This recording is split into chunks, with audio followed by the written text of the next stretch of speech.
प्राचीन भारतीय महाकाव्य रामायण और महाभारत भारतीय संस्कृति के सच्चे दर्पण हैं। भारतीय लोक जीवन में रामायण एवं महाभारत का महत्व सदियों से है। इन ग्रंथों को वेदों के समान आदर दिया जाता है। रामायण भारतीयों का आदि काव्य है, जिसकी रचना महर्षि वाल्मीकि ने संस्कृत में की थी। महाभारत की रचना महर्षि वेदव्यास ने संस्कृत में की थी।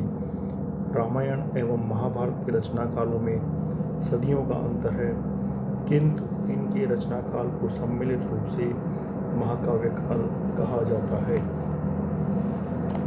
महाभारत महाकाव्य में तत्कालीन भारत की आध्यात्मिक, धार्मिक एवं दार्शनिक वृत्ति का परिचय कराता है।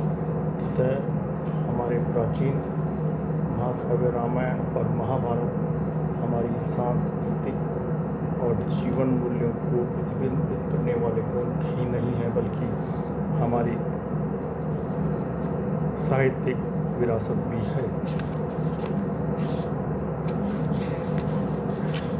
महाभारत के रचयिता वेदव्यास जी का परिचय।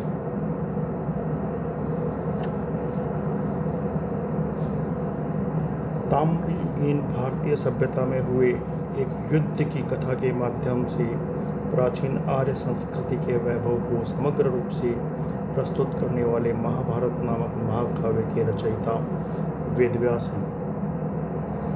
उन्हें वैदिक संहिता को लिपिबद्ध करने, वैदिक शाखाओं का प्रवर्तन करने, ब्रह्म सूत्रों का प्रणयन करने, महाभारत ग्रंथ की रचना करने तथा वैदिक संस्कृति को पुनर्जीवित करने वाला तत्वज्ञानी माना जाता है। वेदव्यास को सर्वज्ञ, सत्यवादी, सांख्य, योग, धर्म आदि शास्त्रों का ज्ञाता एवं दिव्य दृष्टि वाला महापुरुष माना जाता है। उन्हें भगवान कहकर उनके व्यक्तित्व एवं कृतित्व की महानता का ज्ञान कराया जाता है। वेदव्यास का मूल नाम कृष्ण द्वैपायन था। उनके पिता महर्षि पराशर थे।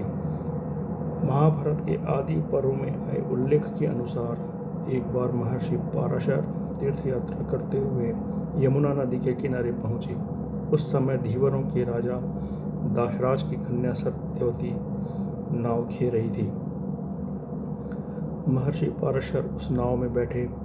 नाव में महर्षि सत्यवती के सौंदर्य पर मोहित हो गए और उन्होंने सत्यवती के समक्ष अपनी रति इच्छा प्रकट की। सत्यवती धीवर की कन्या थी, इसलिए उसकी देह से सदैव मछली की दुर्गंध निकला करती थी। उसे मत्स्य गंधा भी कहते थे। सत्यवती ने महर्षि पराशर से कहा कि नदी के दोनों तरफ महर्षिगण स्नान कर रहे हैं, इसलिए यह कैसे संभव है। पराशर ने अपनी तपस्या के प्रभाव से चारों ओर कोहरा पैदा कर दिया। उस कोहरे में पराशर ने अपनी रति इच्छा पूरी की। फिर सत्यवती को वचन दिया कि पुत्र को जन्म देने के बाद वह फिर से कन्या बन जाएगी और उसके शरीर से दुर्गंध की बजाय सुगंध आया करेगी। महर्षि पराशर के वरदान से सत्यवती की कोख से यमुना के एक द्वीप पर एक पुत्र पैदा हुआ। घने अंधकार में गर्भाधान धारण करने के कारण यह पुत्र एकदम कृष्ण वर्ण का उत्पन्न हुआ, इसलिए उसका नाम कृष्ण पड़ा। और चूंकि वह यमुना के एक द्वीप पर उत्पन्न हुआ, इसलिए द्वैपायन कहलाया। पुत्र को जन्म देने के बाद सत्यवती पुनः कन्या बन गई और उसकी देह से सुगंध निकलने लगी, जो 1 योजन अर्थात 8 मील से भी दूर अनुभव की जा सकती थी। इस कारण सत्यवती का नाम योजन गंधा भी पड़ गया।